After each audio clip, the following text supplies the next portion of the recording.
అంతేకాదు జగన్మోహన్ రెడ్డి హయాంలో ఇక్కడ విశాఖపట్నానికి కట్టినటువంటి బ్రిడ్జెస్ కానీ, ఎన్ఏడి దగ్గర కట్టినటువంటి బ్రిడ్జెస్ కానీ, అభివృద్ధి కార్యక్రమాలు, లేదంటే డేటా సెంటర్స్ కానీ, లేదంటే ఇక్కడ ఉన్నటువంటిది, ఇక్కడ మా కన్నబాబు రాజు హయాంలో ఇక్కడ జరిగినటువంటిది, వాళ్ళు చేయలేనటువంటిది బ్రిడ్జి పూర్తిగా కంప్లీట్ చేయడం ఎలమంచిలో జరిగినటువంటి కార్యక్రమం కానీ, లేదు ఈ నర్సీపట్నంలో ఉన్నటువంటి ప్రభుత్వ మెడికల్ కళాశాల ప్రారంభించుకున్నటువంటివి కానీ, మా హయాంలో జరిగినటువంటి సచివాలయాలు కానీ, మా హయాంలో జరిగినటువంటి గ్రామాల్లో ఉన్నటువంటి విలేజ్ హెల్త్ సెంటర్లు కానీ, ఇవన్నీ కూడా జగన్మోహన్ రెడ్డి హయాంలో జరిగాయి. దురదృష్టం మేము ప్రభుత్వంలో ఉండేటప్పుడు అన్నీ చెప్పుకోవడానికి అవకాశం లేకపోయింది, చెప్పుకోలేకపోయాం.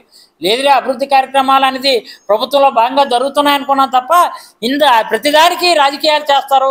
ఈ ప్రభుత్వ మెడికల్ కళాశాలలో 10 మెడికల్ కళాశాలలు ప్రారంభించేస్తే జగన్ పేరు వచ్చేస్తుంది అని ఒకే ఒక కారణంతో మీరు ఆపుతున్నటువంటి కార్యక్రమాల్లో నేను ఒకటే చెప్తున్నాను, మీరు ఇది ఎట్టి పరిస్థితుల్లో మీరు ఏ ప్రభుత్వ మెడికల్ కాలేజీలు ప్రైవేటు పరం చేసినా రేపు వచ్చిన తర్వాత, మా ప్రభుత్వం వచ్చిన తర్వాత, మా నాయకుడు జగన్మోహన్ రెడ్డి వచ్చిన తర్వాత ఎవడైతే కొనుక్కున్నాడో ఆడి పిల్లక లాగి మళ్ళీ ఇవన్నీ కూడా ప్రజలకే అంకితం చేసే కార్యక్రమానికి వైఎస్ఆర్ కాంగ్రెస్ పార్టీ ప్రభుత్వం డెఫినెట్గా సిద్ధంగా ఉంటుంది.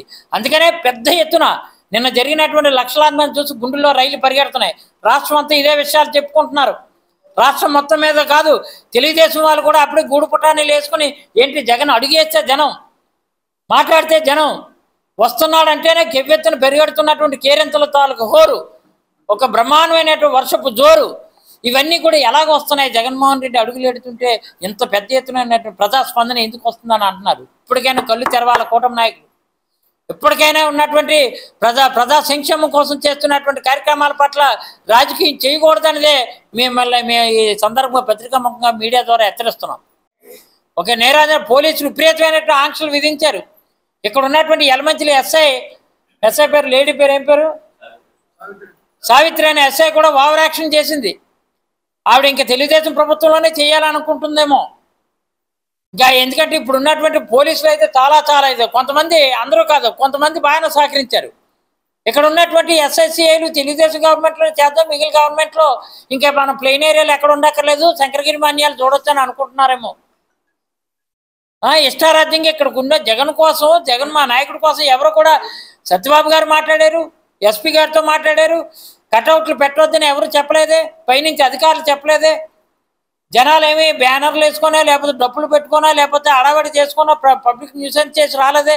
బొల్లి మీద వస్తున్నా, బొల్లి మీద వచ్చినటువంటి వాళ్ళని ఈ ఎస్ఐలు అడ్డంకులు పెట్టడం. ఈ లేడీ ఎస్ఐ ఎవరో ఉన్నారు కానీ యలమంచిలి ఎస్ఐ గారు చాలా ఓఏ చేశారు. ఇది తప్పు అని చెప్తున్నా, పత్రికాముఖంగా హెచ్చరిస్తున్నాను. కలకాలం ఇలా ఉండిపోదు.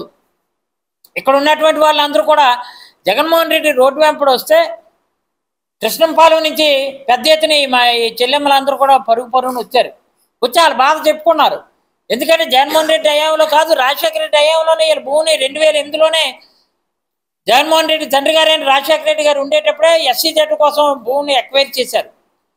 ఆ రోజు నీకు మీకు పంచదారలో మీకు ల్యాండ్ ఇస్తామని చూస్తే ఆ ల్యాండ్ని చూసి వీళ్ళు పొంగిపోయి, మనకి ఒక బ్రహ్మాండంగా మన పిల్ల పాపలతో, తల్లిదండ్రులతో, అన్నదమ్ములతో మన అందరూ కూడా అక్కడే ఒకే దగ్గర ఉండొచ్చు, ఈ ఊరు పోయినా సరే ఆ ఊరినే మన ఊరుగా చూసుకుందాం, కృష్ణపాలనే దాన్ని మార్చుకుందాం, పంచదార పక్కనే ఉంటుంది కదా అని చెప్పేసి పంచదారలోనే మనం హాయిగా మన ఊరిని చూసుకుందాం అని అనుకున్నారు. ఎందుకంటే కన్నతల్లి అన్న, మాతృభూమి మా సొంత ఊరన్నా, సొంత ఊరు అనేది కన్నతల్లి లాంటిది. ఊరు విడవడం ఇష్టం లేకపోయినా రాజశేఖర రెడ్డి గారు మాటిచ్చి ఆ రోజు వీళ్ళందరినీ అక్కడికి పంపిస్తామంటే అందరూ ఒప్పుకున్నారు. ఒప్పుకుంటే ఈ రోజు ఏంటి, కూటమి నాయకులు మీరు అక్కడ వెళ్ళడానికి వీల్లేదు, మాకు కావాల్సిన వాళ్ళు ఏమో ఉన్నారు, మాకు ఓట్లు వేసిన వాళ్ళు ఉన్నారు, మాకెవరో తందానా అని చెప్పి తాళం కొడుతున్నటువంటి ఉన్నారు, మాకు గేలం వేస్తున్నటువంటి వాళ్ళు ఉన్నారు, వాళ్ళకు తాంబూలాలు మాకు ఇచ్చే వాళ్ళు ఉన్నారు, వాళ్ళకి మేము ఇస్తాం తప్ప మీకు ఇవ్వము, మీరేమో వెళ్ళిపోతే దోసూరు వైపు, పరవాడు వైపు, ధర్మారాయుడు వైపు వెళ్ళిపోండి అని చెప్పేసి వెళ్ళి వీధిని పెట్టే పరిస్థితి ఉంది. ఇప్పుడే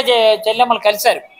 సావిత్రి ఈ చెల్లెమ్మలందరూ కూడా సెపరేట్గా బయ్యవరం దాటాక తాళ్ళపాలెంకి బయ్యవరానికి మధ్యలో వీళ్ళు సెపరేట్గా కలిసి జగన్మోహన్ రెడ్డి గారికి ఆ గోడు వినిపించుకున్నారు.